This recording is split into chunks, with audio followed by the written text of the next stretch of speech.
Hello guys, आपका स्वागत है AUN स्टूडियो पर।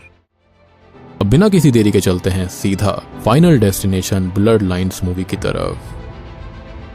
तो मूवी की शुरुआत होती है 1969 में और हम आयरिस और उसके बॉयफ्रेंड पॉल को देखते हैं, जहां पर पॉल आज आयरिस को किसी सरप्राइज विजिट के लिए ले जा रहा था। वो उसे लाकर एक जगह खड़ा करता है और उसके ब्लाइंड फोल्ड्स को हटाता है, जिसके बाद अपने सामने वाले नजारे को देखकर आयरिस स्टन रह जाती है, क्योंकि आज पॉल उसे लेकर आया है स्काई व्यू रेस्टोरेंट में, जो कि अभी तक का सबसे लंबा 494 फीट यानी कि 494 फीट टॉल रेस्टोरेंट है, जिसकी आज ही ओपनिंग होने वाली है। अब यहाँ पर पॉल बहुत ही ज्यादा एक्साइटेड है और आयरिस इससे काफी ज्यादा खुश होती है। बस वो थोड़ी सी नर्वस थी, यानी कि इतनी ऊंचाई पर जाना उसे काफी ज्यादा खतरनाक लग रहा था। खैर, अब ये लोग अंदर जाते हैं और हम बाहर एक बच्चे को फव्वारे यानी कि फाउंटेन के अंदर कॉइंस डालते हुए देखते हैं, जो कि बहुत ही वियर्ड सी बात थी, जिसको एक गार्ड रोकने लगता है कि वो ऐसा ना करे क्योंकि ये बैड लग लाता है। तो बच्चा इस बात को सुनकर वहां से चला गया था। मीनवाइल आयरिस, कैम्पबेल और पॉल लिफ्ट में जाते हैं, जो कि अभी तक की सबसे लंबी लिफ्ट है, जो कि 9000 टन का वजन सह सकती है। अब यहाँ होटल का स्टाफ काफी ज्यादा खुश और एक्साइटेड हो जाता है और लिफ्ट मैन को देखकर ही हम समझ पाते हैं कि उसकी खुशी का कोई भी ठिकाना नहीं था, जो कि सबको बहुत ही ज्यादा खुशी से ग्रीट करते हुए यहाँ की खूबियां बता रहा था। वो आगे ये भी कहता है कि ये जो रेस्टोरेंट है वो अपने निर्धारित समय से 5 महीने पहले ही बनकर तैयार हो गया था, विच एक्सप्लेन्स कि मुझे लगता है कि यहाँ पर ये बहुत ही गड़बड़ वाली बात है। सभी काफी एक्साइटेड होते हैं, खुश होते हैं, एंजॉय कर रहे होते हैं और वो बच्चा भी यहाँ आकर ऊपर स्काई व्यू में जाता है। जाते जाते अब आयरिस को थोड़ा डर लगने लगा था। वो थोड़ी सी घबराने लगती है, मतलब कि उसे अपनी मौत का पुनर्आभास होने लगता है, जो कि डायरेक्ट तो होगा नहीं, लेकिन यहाँ पर उसे कुछ फील हो रहा था काफी अलग सा, जैसे कि उसका मन कह रहा था कि वो यहीं पर रुक जाए, वापस चली जाए। उसके आसपास की चीजें काफी अजीब उसे लग रही थी। एनीवेज, अब लिफ्ट से सभी लोग ऊपर जाते हैं और टॉप वाले सेक्शन में पहुंचकर पॉल रिसेप्शन से उनकी रिजर्वेशन टेबल के लिए बोलता है, लेकिन रिसेप्शनिस्ट उसको मना कर देती है, पॉल की टेबल रिजर्व हो ही नहीं पाई थी, जिससे कि वो काफी अपसेट हो जाता है। वो आयरिस के पास जाता है और दोनों बात करते हैं और अब उसे थोड़ा अजीब सा फील हो रहा था, वॉमिट जैसा लग रहा था, तो वो वॉशरूम चली जाती है। अब यहाँ पर नाच गाना चालू था, ड्रिंक हो रही थी, म्यूजिक चल रहा था, लेकिन इसी बीच एक बारटेंडर शैंपेन ओपन करता है, जिसका कैप प्रेशर से ऊपर लगे हुए झूमर पर टकरा जाता है और उससे एक पॉइंटेड पीस टूटकर नीचे गिर पड़ता है। अब यहाँ सभी लोग नाच रहे थे और स्काई व्यू रेस्टोरेंट का जो फ्लोर होता है ना, वो आधा बीच में ग्लास का बना हुआ था और अभी इससे पहले हमने जिस हिस्से को यानी कि झूमर से वो ग्लास पीस टूटते हुए देखा था, वो सीधा इसी फ्लोर के ग्लास पर लगता है, जिससे कि वहां पर एक क्रैक आ गया था। अब हम नीचे लगे हुए बिल्डिंग जॉइंट्स को देख पाते हैं, जो कि हिल रहे थे क्योंकि वजन काफी ज्यादा था, विच एक्सप्लेन्स कि यहाँ 5 महीने पहले बनाने का कोई फायदा नहीं था। अगर वो थोड़ा सा और टाइम लेते तो यहाँ पर ये अच्छे से ताकतवर बन सकता था, एंड आई बिलीव कि यहीं पर इसका एक वीक पॉइंट था।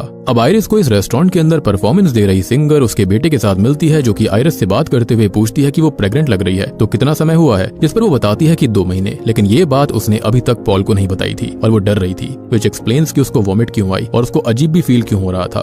खैर, वो लेडी उसे ब्लेसिंग देती है और अपने बेटे के साथ वक्त बिताने लगती है। अब आयरिस वापस पॉल के पास आती है, जो कि उसे ओपन स्पेस में लेकर जाता है और अब वो बातों ही बातों में उसे शादी के लिए प्रपोज कर देता है, जिससे कि वो काफी खुश थी। अब आयरिस फाइनली पॉल को अपनी प्रेगनेंसी के बारे में बताती है, लेकिन जैसा वो एक्सपेक्ट कर रही थी कि वो सुनकर गुस्सा करेगा, ऐसा बिल्कुल नहीं होता। उल्टा वो बहुत ही ज्यादा खुश हो जाता है और वो उसे रिंग पहनाता है, जो कि थोड़ी सी टाइट होती है, लेकिन वो कहती है कि ये सही है। अब यहाँ हम उसी बच्चे को देख पाते हैं, जो कि नीचे कॉइन्स फेंक रहा था, जिसे एक गार्ड रोकता है कि ऐसा बिल्कुल मत करो, इससे कोई खत्म हो सकता है, एज ऊपर से सिक्का किसी पे गिरेगा तो बिल्कुल बुलेट जैसा इम्पैक्ट आएगा। ऑब्वियस सी बात है, इतनी ऊंची फ्लोर से छोटी चीज भी ग्रेविटेशनल फोर्स की वजह से काफी ज्यादा खतरनाक हो सकती है।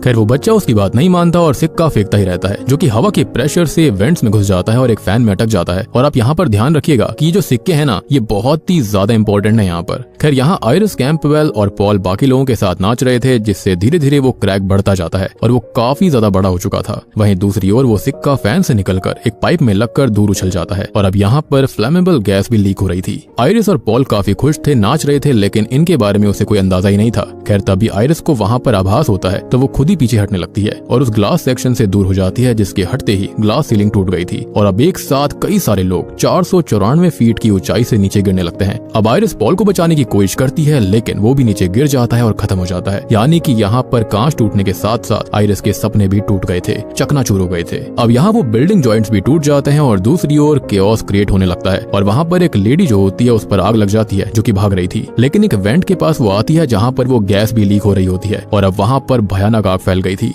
आयरिस समहाउ खुद को बचाती है और उस सिंगर को अपनी आंखों के सामने जलता देखती है, जो कि खत्म होने से पहले अपने बेटे को एक बॉक्स में रखकर सेव कर देती है। और यही तो माँ बाप करते हैं, अपने बच्चे को बचाना। अब सब जगह आग फैल चुकी थी, ग्लास सेक्शन भी टूट चुका था और बिल्डिंग जहाँ से यानी कि जॉइंट से टूटी हुई थी वहाँ से बेंड होकर वो गिर जाती है और बहुत सारे लोग नीचे गिरते हैं, लेकिन वो विंडो ग्लास से बच जाते हैं। अब इतने में ही वो सिक्का जो कि झूमर पे आ गया था वो वहाँ से नीचे गिरता है और नीचे पियानो जो कि बिल्कुल बीच में था वो एक साइड आ जाता है और अब वो ग्लास विंडो से जा टकराता है, जो कि कई सारे लोगों की जान ले लेता है। कुछ लोगों ने लिफ्ट से भागने की कोशिश करी थी, लेकिन वो लिफ्ट वजन झेल ही नहीं पाई। तो इसी के चलते होता यह है कि लिफ्ट टूट जाती है, जिसके चलते बहुत सारे लोग पिसकर खत्म हो जाते हैं और वो रिसेप्शनिस्ट जो कि उसके अंदर जाने की कोशिश कर रहा था वो 2 हिस्सों में बंटकर खत्म हो जाता है। कुछ लोग सीढ़ियां लेते हैं तो वो भी आधी टूट जाती है, जिसके अंदर सभी खत्म हो गए थे। बस वो कॉइन वाला बच्चा ही बचा हुआ था, जो कि नीचे आ जाता है और खुश होता है कि वो बच गया। लेकिन अब तक वो पियानो उसके ऊपर गिरकर उसे हमेशा के लिए शांत कर देता है और अब फाइनली वो सिक्का जो कि वो स्टार्टिंग से उसके अंदर डाल रहा था वो वापस से फाउंटेन में चला गया था, विच रियली इंडिकेट्स कि आखिर बैड लक होता क्या है।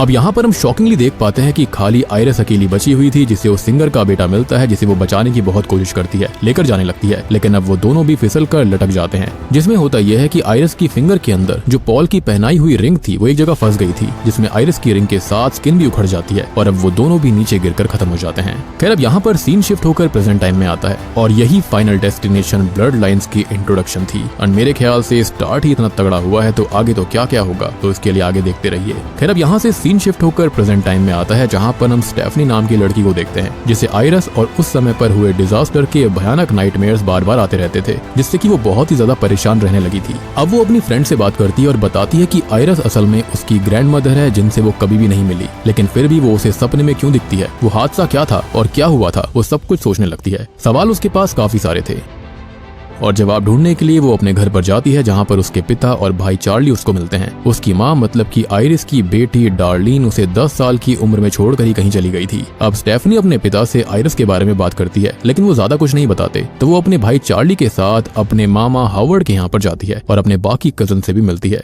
अब वो अपने मामा जी से बात करती है, उनसे आयरिस के बारे में, इस डिजास्टर के बारे में पूछती है, तो वो बताते हैं कि ऐसा कुछ हुआ ही नहीं था, यानी कि जो हमने स्टार्टिंग में देखा वो क्या था फिर। यानी कि वो बताते हैं बस आयरिस पागल हो गई थी, जिसने खुद को बाकी लोगों को कैद करके रखना शुरू कर दिया था, जिस वजह से उसके बच्चों को उससे अलग कर दिया गया। और फिर भी वो नहीं रुकी, अजीब से लेटर्स, डिस्टर्बिंग पिक्चर्स भेजती रही, जिससे बाद में सबने उससे कनेक्शन ही खत्म कर लिया। एंड आई बिलीव कि शायद से वो अभी भी जिंदा है। खैर अब स्टेफनी के मामा जी कहते हैं कि वो आयरिस के बारे में बात ना करे, उससे दूर रहे, लेकिन स्टेफनी के पास सवाल बहुत सारे थे, तो वो नहीं मानती और उन लेटर से एड्रेस लेकर आयरिस से मिलने पहुंच जाती है। तो आयरिस असल में शहर से दूर अकेले एक बंकर जैसी जगह पर रहती है, कैमरास से दरवाजों को चेक करती रहती है। खैर अब स्टेफनी आयरिस को अपने बारे में बताने लगती है, लेकिन वो बिना फोन और चाबियों के ही उसे अंदर आने के लिए बोलती है, जिसका एक ही रीजन था और रीजन हम जानते हैं वो क्या है, और वो है फाइनल डेस्टिनेशन की बुरी मौतें, क्योंकि यहाँ पर ढेर सारी मौतें इन्हीं वजह से हुई हैं। खैर अब वो दोनों बात करती हैं और आयरिस रिवील करती है कि जो भयानक सपने आज स्टेफनी को आ रहे थे वो असल में उस दिन आयरिस का आभास था, यानी कि जो शुरुआत में हमको दिखाया गया था वो रियल में नहीं हुआ था, बल्कि वो होने वाला था। उसको वो पूरी झलक पहले ही दिख गई थी कि क्या होने वाला है, तो उसने सबको बचा लिया और डेथ को ये बात पसंद नहीं आई। यानी कि यहाँ पर ये जो एंटिटी है ना, ये कुछ और नहीं बल्कि डेथ खुद है, जो कि लोगों को क्लेम करती है। अब जो डेथ है ना, उसके हिसाब से वहाँ मौजूद कोई भी पर्सन एग्जिस्ट नहीं करना चाहिए था, तो एक एक करके मौत जो थी वो आगे चलकर सबको क्लेम करने लगी और डेथ ने आयरिस को भी टारगेट बनाने की कोशिश करी, जो कि पॉल को ऑलरेडी खो चुकी थी। लेकिन डेथ का प्लान, उसका तरीका, वो सब कुछ समझ गई है। सालों तक उसने रिसर्च करके एक किताब तैयार करी है, यानी कि डेथ लोगों को कैसे मार सकती है, जो कि आयरिस की पूरी ब्लड लाइन को ही खत्म करना चाहती है, एज उसने यहाँ पर चीट किया था डेथ से। और मुझे ऐसा भी लगता है कि शायद से खाली उस दिन आयरिस बचनी चाहिए थी, क्योंकि डेथ ने खाली उसे ही प्रीनॉमिनेशन दिखाया था। लेकिन हम इंसानों की आदत होती है कि अगर हमको ऐसा कुछ आभास होता है तो हम सबको बचाने की कोशिश करते हैं, लेकिन आयरिस अकेली बचनी चाहिए थी, लेकिन उसने सबको बचाया, जिसके चलते ही यहाँ पर उसकी ब्लड लाइन के पीछे अब डेथ पड़ी हुई थी। अब स्टेफनी काफी परेशान होकर यहाँ से जाने लगती है, जिसे वो किताब भी देना चाहती थी, जिससे कि वो उसकी ब्लड लाइन के लोगों को बचा ले, लेकिन स्टेफनी घर से बाहर निकल जाती है। आयरिस जानती थी कि बाहर जाने पर वो खत्म हो जाएगी, लेकिन स्टेफनी को यकीन दिलाने के लिए वो बाहर आती है और जैसा उसने सोचा था एग्जैक्ट वैसे ही वो खत्म हो जाती है। अब अगले सीन में आयरिस का फ्यूनरल होता है और अब तक डार्लिन भी लौट आई थी, जिसे देख स्टेफनी खुश नहीं होती, क्योंकि वो उसे बचपन में ही छोड़कर चली गई थी, जिसके लिए स्टेफनी ने उसे कभी माफ नहीं किया। अब अगले दिन वो घर पर थी और बाकी लोग हावर्ड के घर पार्टी में थे, जहाँ पर डार्लिन भी आती है, जिसे वो वापस अपने परिवार ज्वाइन करने के लिए बोलते हैं, लेकिन वो मना कर देती है। अब यहाँ स्टेफनी को आयरस की बात याद आती है और वो काफी अलर्ट हो गई थी। वो उस किताब को देखती है जिसमें वो बच्चे वाला सिक्का भी था, जिससे स्काई व्यू डिजास्टर होने वाला था। यहाँ पर सारी डिटेल्स थी, कैसे कार से, लकड़ी वाले ट्रक से, या फिर कैसे कैसे लोग खत्म हो सकते हैं। और यहाँ पर एक प्लेन भी था और फाइनल डेस्टिनेशन 1 की मौतें प्लेन में ही हुई थी। एंड ट्रस्ट मी, मैंने सिर्फ पहला पार्टी देखा था और ये जो प्लेन वाला सीन था ना, वो आज भी मेरे मन में चिल्स दे देता है। और जब भी मैं स्टार्टिंग में फ्लाइट पर चढ़ता था ना, मेरे दिमाग में हमेशा यही वाला सीन घूमता रहता। लेकिन वक्त रहते जब मैंने इन मूवीज को देखना छोड़ दिया तो मन में ऐसी चीजें आनी भी खत्म हो गई थी। लेकिन जब से मैंने ब्लड लाइन्स देखी है, मेरे दिमाग में फिर से काफी सारी चीजें चल रही हैं। और अगर आपके साथ भी ऐसा कुछ होता था बचपन में या फिर अभी होता है तो do let me know in the comment section. और मैं आपको फिर से बताना चाहूंगा कि जो शुरुआत वाला हादसा था वो खाली आयरिस को मौत ने यहाँ पर दिखाया था, एक विजन दिखाया था। लेकिन ऐसा हादसा कभी हुआ ही नहीं, क्योंकि यहाँ पर उसने सबको बचा लिया था। और इसी के चलते मौत जो थी वो बहुत ज्यादा गुस्से में थी कि उसने क्यों सबको बचा लिया, जिसके चलते अब एक एक करके लोग खत्म हो रहे थे। और अब जो डेथ है वो आयरिस के ब्लड लाइन को ही खत्म करना चाहती है। खैर, अब यहाँ सभी मौतों की न्यूज़पेपर कटिंग्स भी थी जो कि सारी मूवीज को कवर करती है, यानी कि जो अब तक आ रखी हैं। और सभी मौतों के बारे में हमको ये पता चल चुका है कि स्काई व्यू में बचने वाले लोगों की पूरी ब्लड लाइन की मौतों का ही कर्स है, यानी कि ये जो कर्स है वो उसी से शुरू हुआ था। सो बेसिकली ये एक तरह का कर्स है जो कि मौत की वजह से होता है। और ये 1969 में हुआ था और आयरिस को सबसे पहले ये चीज का आभास हो गया था। और उसके बाद से ही जो लोग उस स्काई व्यू के अंदर खत्म होने चाहिए थे, डेथ ने उनकी ब्लड लाइन को ही कर्स कर दिया है। और उसके बाद ये सभी लोग यहाँ पर खत्म हुए हैं, यानी कि पहले की मूवीज के अंदर सब कुछ इसी वजह से हो रहा था। एंड यही मुझे इस मूवी की चीज अच्छी लगी है कि यहाँ पर फाइनली चीजों को एक्सप्लेन किया गया है। ओके, तो यहाँ पर अब पार्टी के अंदर एक ग्लास पीस ड्रिंक में चला जाता है और ट्रैम्पोलिन के नीचे एक गार्डन टूल भी था। और ट्रैम्पोलिन पर लोग उछल रहे थे, लेकिन डार्लिन वो टूल देखकर हटा देती है। शायद से यहाँ पर डार्लिन को भी कुछ ना कुछ पता था। अब यहाँ स्टेफनी भी मौत का प्लान समझ गई थी जो पार्टी में आती है, लेकिन देर हो गई थी। डेथ अपना काम शुरू कर देती है, जिससे एक बॉटल वाटर पंप के ऊपर गिरकर उसे ऑन कर देता है। पंप का पानी एक जगह पाइप में जमा हो जाता है जो कि टूल्स को गिराने लगता है। और वो ग्लास पीस वाली ड्रिंक नीचे गिर गई थी, जिसका ग्लास पीस हावर्ड के पैर में लगता है। वो स्लिप होकर नीचे गिरता है और अब गार्डन टूल्स जो कि वाटर प्रेशर से गिर रहे थे, वो ग्रास कटर पर गिरकर उसे चालू कर देता है और वो सीधा हावर्ड के मुंह पर चल जाती है, जिससे कि वो वहीं पर खत्म हो गया था। उसके फ्यूनरल के बाद स्टेफनी उस किताब को पूरा पढ़ती है, जिसके अंदर उसे एक नाम मिलता है जो कि था जेबी, जो कि किसी सर्वाइवर से मिला था। और जेबी को फाइनल डेस्टिनेशन फैंस जानते हैं, और नहीं पहचाना तो थोड़ा सा इंतजार कर लो।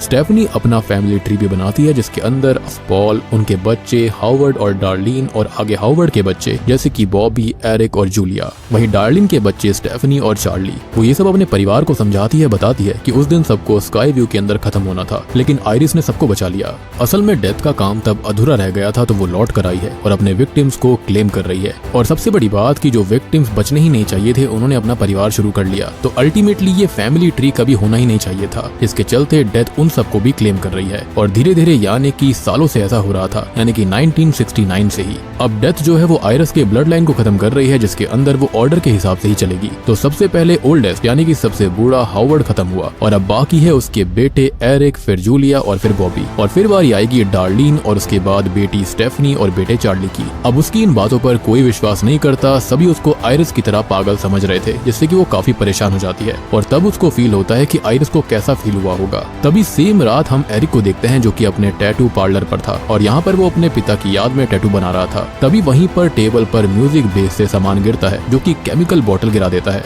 दूसरी साइड फैन के पास लगी हुई चेन टूटकर उसकी नाक की पियर्सिंग में फंस जाती है। वो उसे हटाने की कोशिश करता है, लेकिन अब तक केमिकल में आग लग गई थी और वो आग पूरे पार्लर में फैल जाती है। अगली सुबह स्टेफनी चार्ली को जगाती है कि उन्हें एरिक को बचाने जाना होगा। अब वो लोग उसके घर जाते हैं जो कि असल में सेफ था, क्योंकि कल रात के हादसे में वो बच गया था। अब स्टेफनी उसको संभल कर रहने का बोलती है, लेकिन वो नहीं मानता। और जूलिया भी यहाँ पर आ गई थी जो कि स्टेफनी की बात नहीं सुन रही होती। सबको यही लग रहा था कि ये सब खाली हादसे हैं। अब स्टेफनी का ध्यान एरिक पर था कि तभी जूलिया जो कि रोड साइड में थी, उसे एक बॉल लगती है, जिससे कि वो ट्रैश बिन में गिर जाती है। ट्रैश ट्रक बिन को अंदर डाल देता है, जिसके अंदर वो भी गिर गई थी। अब ये लोग उसे बचाने की कोशिश करते हैं, लेकिन वो कवर के बीच में आकर खत्म हो जाती है। अब अगले सीन में पूरा परिवार बहुत परेशान था, जहाँ पर स्टेफनी बताती है कि डेथ बहुत ही चालाक है। उसने उन सबको डेथ का प्लान बताया था, जिसके चलते डेथ ने अपना प्लान ही बदल दिया, अपने ऑर्डर ही चेंज कर दिए और अब कोई भी कभी भी खत्म हो सकता है। लेकिन एरिक की माँ कहती है कि ऐसा नहीं है, ऑर्डर सेम है, क्योंकि एरिक हावर्ड का बेटा नहीं है। उनका कहीं पर अफेयर था, जिससे एरिक पैदा हुआ तो ये इस ब्लड लाइन में आता ही नहीं था, यानी कि इसलिए ही वो बच गया था।